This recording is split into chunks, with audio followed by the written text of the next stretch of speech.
Свабода для беларусаў пачынаецца з нашай волі. І ў нашай волі дамагчыся гэтай свабоды.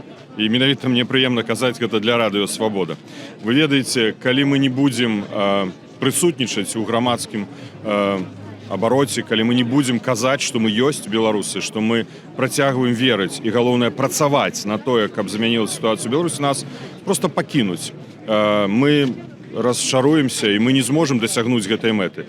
Важна, што збіраюцца людзі, важна, што яны голасна узгадваюць, што ў Беларусі рэпрэсіі, якіх не было ў гісторыі Еўропы ў 21 стагоддзі. Важна, каб нашы еўрапейскія партнёры, тут ёсць дэпутаты Еўрапарламента, дэпутаты польскага сейма, яны будуць гэта чуць, а значыцца будуць нас падтрымліваць. Але ўсё ж такі наша свабода залежыць ад нашай волі, ад нас з вамі. Калі мы будзем змагацца, значыцца мы, дзякуючы нашай волі, прыйдзем да свабоды. Жыве Беларусь! Жыве Беларусь! Жыве Беларусь! Жыве Беларусь! Свободу палін вязняў! Свободу палін вязняў! Калі шчыра дэпрэсіўным, я нават хацеў зрабіць такі плакат з вершам Янкі Купалы. У яго быў верш 1920 года з нагоды гадавіны абвяшчэння незалежнасці БНР, і ён такі дэпрэсіўны на такую тэму, што типу ўсё страчана, незалежнасць страчана. Калі шчыра, калі я прыйшоў сюды, трохі настрой палепшыўся.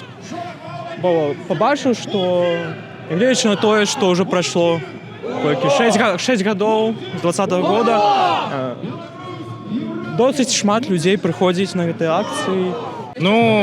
Я уже отсидел по политическим мотивам. До 18 лет было 2 судимости. Покинул страну. Сейчас здесь. В принципе, я думаю продолжать дальше. Все на радость нашим силовикам. Потому что надо, чтобы на меня завели уголовное дело. Классика. Они же любят такое дело. Они же хотят, я помогаю.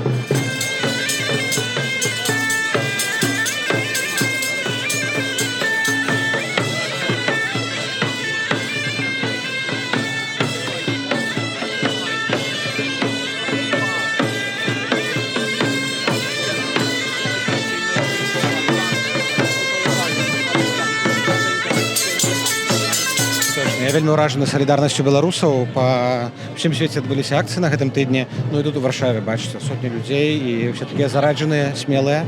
Нягледзячы на тое, што ўжо 5 год прайшло, і такі трэш адбываецца ў свеце, і ў Беларусі ўнутры. Усё роўна беларусы выходзяць, так, і не губляюць сувязі з Беларусю. Хочацца дадому, канешне. Дня народзінаў ніколі ў мяне не было нармальнага, таму заўжды это быў дзень волі як асноўная. А тут на эміграцыі яшчэ менш стала адчування святочнасці падчас дня нараджэння. Але вось дзень волі, канешне, тут стаў асабліва важным. Ён памяняў цалкам характар. Тады ў Беларусі это былі маршы, акцыі, мітынгі у беларускіх гарадах, а тут гэта хутчэй такі тэст, ці беларуская супольнасць ўсё яшчэ жывая. Жывая. Мы бачым, што жывая і развіваецца, і новыя людзі далучаюцца, і шмат моладзі. Я то шмат людзей пазнаёміўся сёння, якім было 15 гадоў, калі быў 20 год, зараз ім 20. І яны далучыліся толькі цяпер. Яны не памятаюць 20-го году, але далучаюцца цяпер, і хочуць таксама адвучыцца, хтосьці скончыць універ тут, і потым паехаць дадому, што ўжо Лукашэнкі не будзе. Дай Боже. Трэба падтрымліваць. Кусь за Беларусь? Кусь за Беларусь. Настрой бадзёры, баявы, натхняе тое, што мы змагаемся за тых, хто не можа зараз сказаць «Жыве Беларусь» на вольным паветры ў сваёй краіне. І за палітвязням, якія і аддаюць сваё жыццё ў турмах і пакутваюць. І таксама простыя людзі, якія не маюць магчымасці выказаць свае сапраўдныя думкі. Мы святкуем дзень волі, таму настрой павінен быць святочны.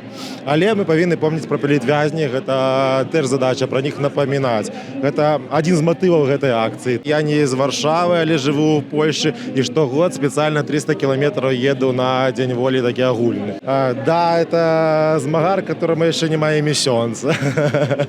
Так што будзем вальчыць в долгую, барацьба у нас в долгую з нашим рэжымам, але мы не здадзімся ніколі. Я прийшла разом з подружкою, яка, на жаль, не може відкрито бути на протесті, має ховатися, щоб берегти свою сім'ю. І я дуже хотіла прийти її підтримати, бо ми виходили на протести з самого початку. У мене дуже багато друзів білорусів. І ми відчуваємо цей біль. Я з Криму прийшла підтримати білорусів, кожного з вас, що незважаючи на всі новини і розпал якоїсь спроб агресувати російської дезінформації щодо білорусів, хочеться показати, що всі українці досі вважають білорусів своїми друзями. Арні, самий великий опозиціонер білоруської влади. Я частка гэтай супольнасці. Вось гэта быў мой настрой, каб далучыцца да часткі сваёй супольнасці, пачуць сябе у групе. Я пастаянна ў Польшы адрэзаны ад усіх. Я амаль нават не размаўляю па-беларуску, таму што не маю з кім. Я памятаю гэту мову, я люблю сваю мову. Да бацькоў звяртаюся па-беларуску, але цэлы час па-польскі гэта як адрэзаць мяне ад радзіны ўвогуле, не? І прыйсці ў гэтую супольнасць тут кількасот беларусаў і пачуць сябе беларусам у концу. Беларусы, мы з вами. Мы разам і мы нічога не забылі. Мы працягваем нашу супольную вялікую беларускую справу. Крок за кроком ідзем да нашай мэты. І я веру, што разам у нас все атрымаецца і разам мы ўсё адолеем. Дзякуй вялікі, слава Украіне, нech жыве Польска, жыве Беларусь. Отдел,